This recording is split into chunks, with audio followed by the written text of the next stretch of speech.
رسول اللہ صلی اللہ علیہ وسلم کا ایک فرمان ہے.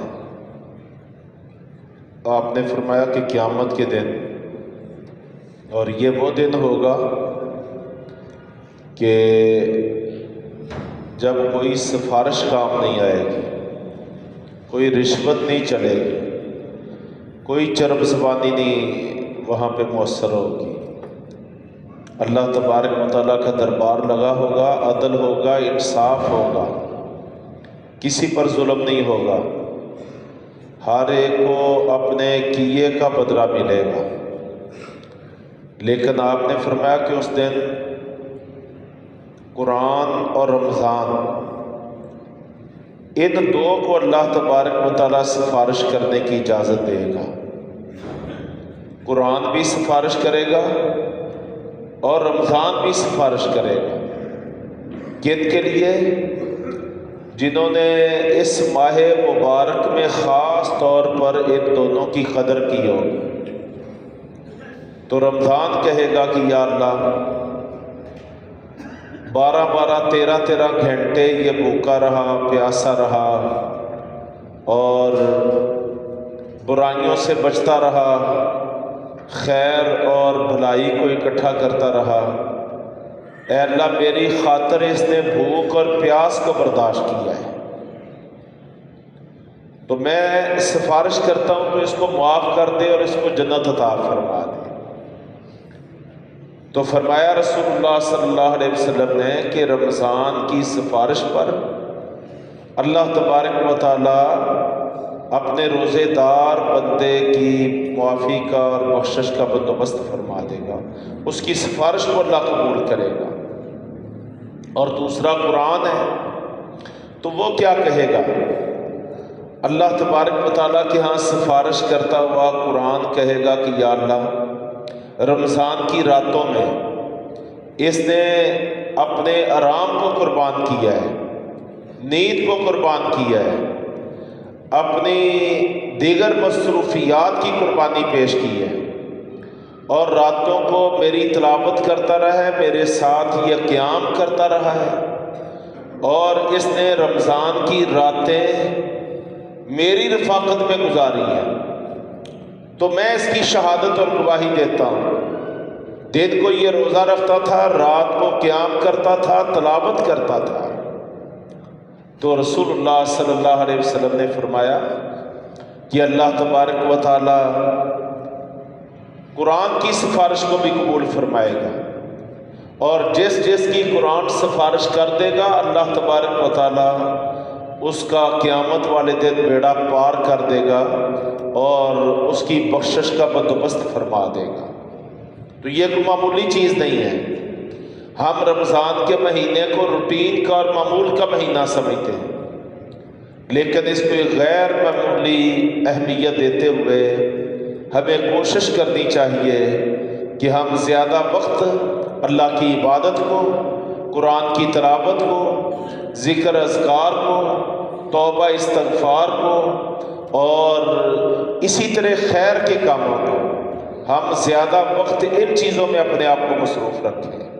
اور خاص طور پر روزہ تو ہم رکھ لیتے ہیں ماشاءاللہ. یہ مرکز القاسیہ کا ماحول ایک روحانی ماحول ہے، تربیتی ماحول ہے. یہاں پہ گاڑی گلوچ نہیں ماشاءاللہ ہوتی، یہاں پہ تبرہ بازی نہیں ہوتی، یہاں پہ ایک دوسرے کی ٹانگیں نہیں کھینچی جاتی.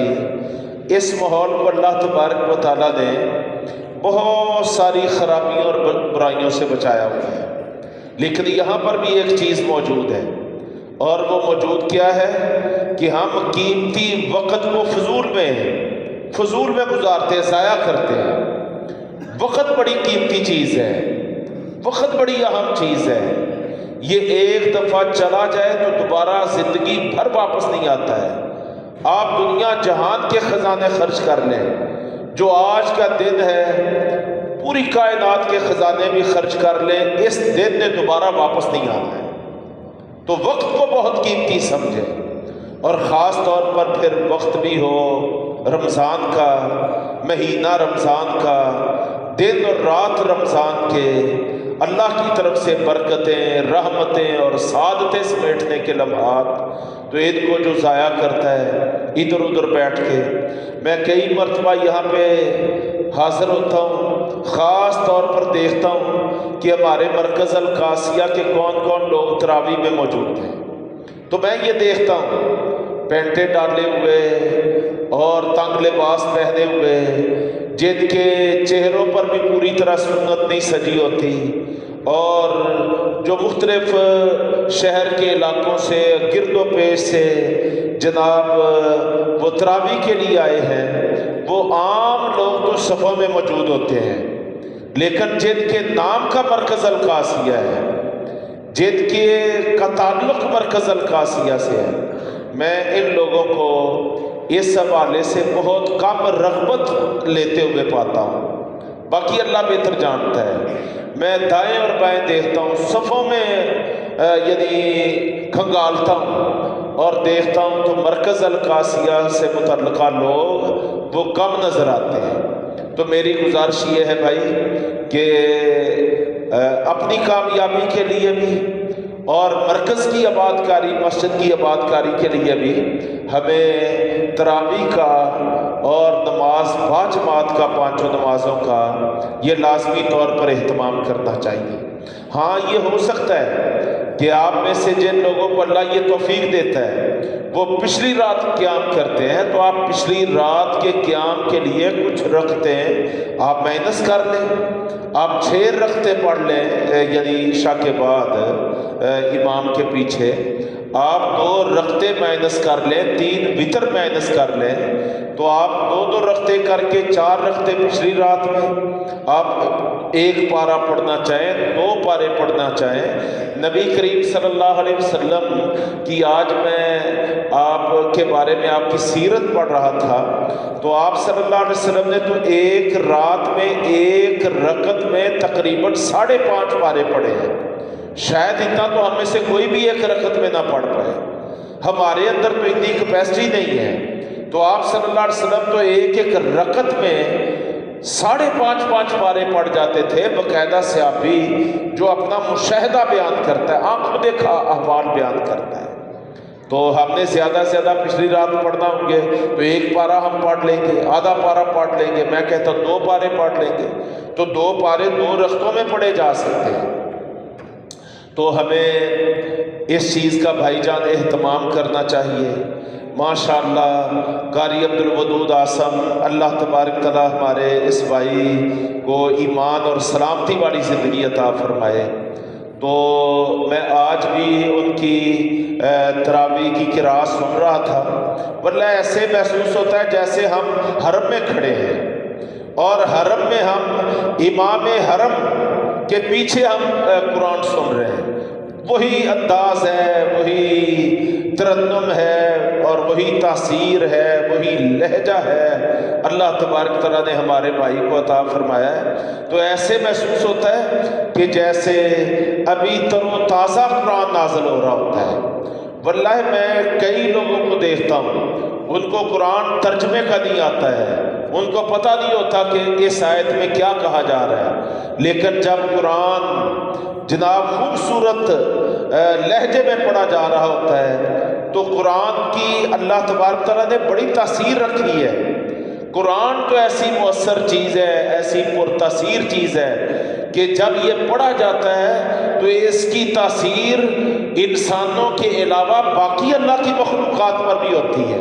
تو ہم تو اللہ کی اشرف المخلوقات ہیں، ہمارے لیے تو یہ قرآن نازل ہوا ہے، تو ہمیں چاہیے کہ ہم قرآن کو سننے والے بھی بنیں، پڑھنے والے بھی بنیں اور قیام کرنے والے بھی بنیں۔ ہر عمل پہ اللہ تبارک تعالیٰ نے باقاعدہ گناہوں کو معاف کرنے کا اور نیکیوں میں اضافہ کرنے کا اور درجات کو بلند کرنے کا وعدہ کیا ہے۔ تو کہیں ایسا نہ ہو کہ یہ رمضان بھی گزر جائے اور ہم خالی ہاتھ رہ جائیں۔ اللہ رب کریم ہمیں توفیق بھی عطا فرمائے، خود بھی توجہ کرنا ہے اور جو گرد و پیش سے آتے ہیں اپنی فیملیوں کا اہتمام کرنا ہے اور دوستوں ساتھیوں کو لے کے آنا ہے۔ یہاں پہ کتنے نوجوان ہیں، ان کے باقاعدہ یہاں پہ رابطے موجود ہیں۔ ہر بھائی اگر کوشش کرے، ہر بھائی کوشش کرے کہ وہ تراویح کے لیے روزانہ 5 7 10 بھائیوں کو فون کرے کہ بھائی آج آپ نے تراویح ہمارے ساتھ مرکز القاسیہ میں ادا کرنی ہے، تو اس کا انشاءاللہ ایک اجر بھی اللہ تبارک تعالیٰ عطا فرمائے گا، اور مسجد القادسیہ یہ انشاءاللہ بھرپور طور پر رمضان المبارک میں خاص طور پر اس کی آباد کاری کا اہتمام بھی ہو جائے گا۔ اللہ سمجھنے کی اور عمل کی توفیق عطا فرمائے۔ وما علینا الا البلاغ۔